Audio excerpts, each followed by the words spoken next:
Welcome to GreenBiz Studio. I'm Nico, McCrossan, Sustainable Finance and ESG Manager at GreenBiz, and today I'm excited to be speaking with Stephen Ward, Managing Director of ESG and Sustainability Services at Deloitte Touche LLP. Hi, Stephen. Thank you so much for joining me today. Yeah, Nico, thanks for having me. Look forward to the conversation. Thank you. And now, Stephen, I would like to get your perspective on the climate disclosure laws that were recently passed in California that are going to require companies to disclose their scope 1, 2, and 3 emissions. What are the initial responses to these bills that you've seen from clients and other stakeholders who are going to have to comply with these new bills? Yeah, so we're seeing quite a bit of activity in the marketplace now, and what we're really seeing is that the California rulings have acted as a forcing mechanism to really energize and activate a lot of response and a lot of what I would say was hesitation by organizations that were waiting for some of the international or federal sort of regulatory bodies to put rulings or standards into place. And Stephen, what tools are currently available to help companies measure and report on their emissions that would be in compliance with California's disclosure laws?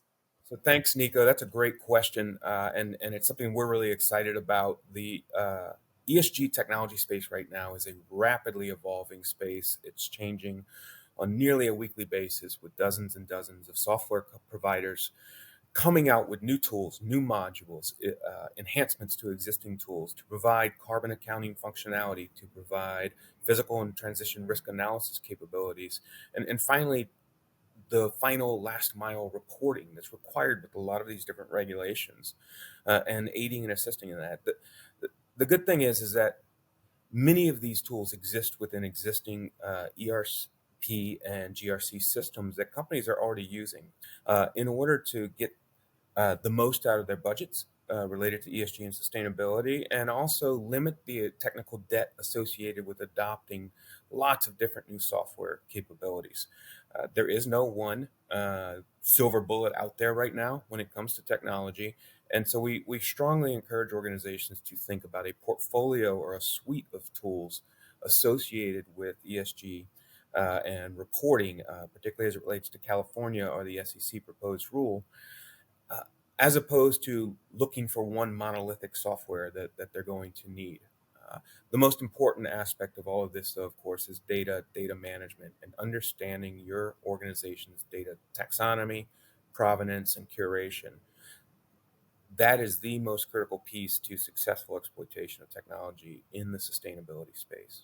The timelines that were put out and published and are in place are really reasonable for organizations to meet and offer a lot of opportunity for organizations to scale up as opposed to having to rush and try to complete everything at one time.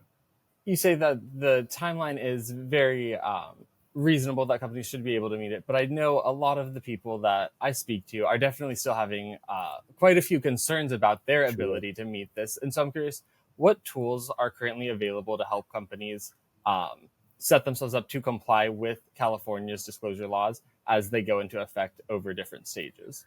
Sure. And it's easy for companies to feel that level of uncertainty. You know, this is a new and still emerging discipline and emerging space.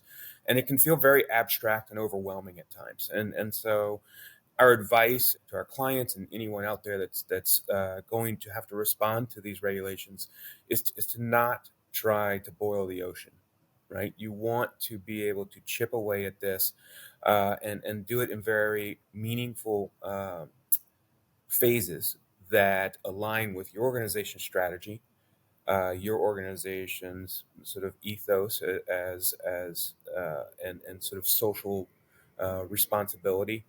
So really being thoughtful and planning out those priorities is going to be critical for organizations. And technology is an underpinning, backbone to all of this. It's a force multiplier, and we really strongly encourage organizations to take a look at their current technology stack.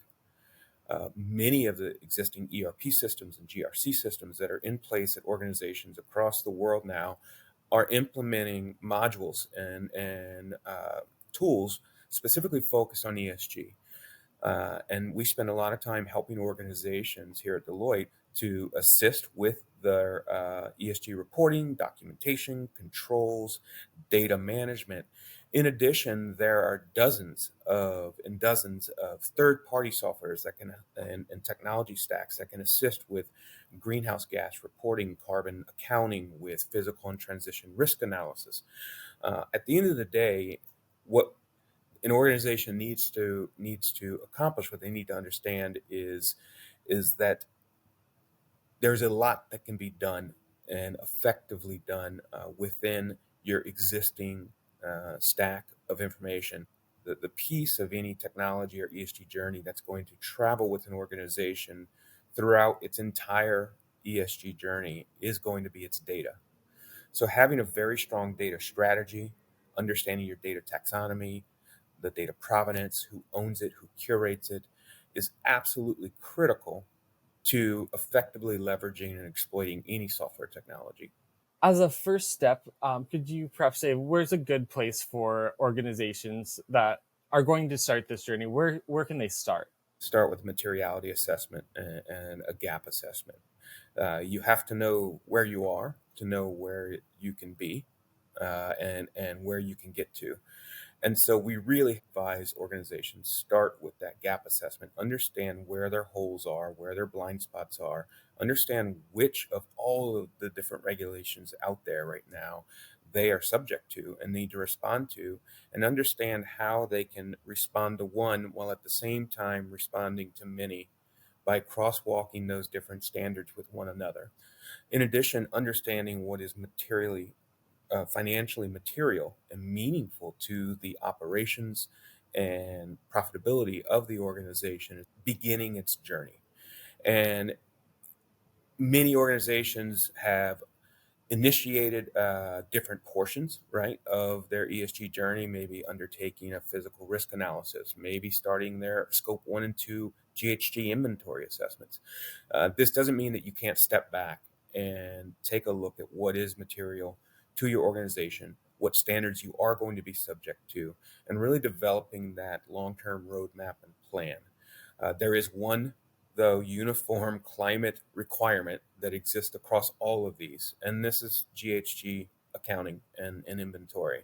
And all of them, regardless of if we're talking about UK regulations or CSRD in the EU, SEC's proposed rule, California, ISSB, all of them look back to the GHG protocol as a guiding framework for conducting the scope 1, 2, and 3 analyses. Thank you so much, Stephen, for laying that out for us. You've just heard from Stephen Ward, ESG and Sustainability Services Managing Director at Deloitte Touche LLP. Thank you. Thank you, Nico. Appreciate the time.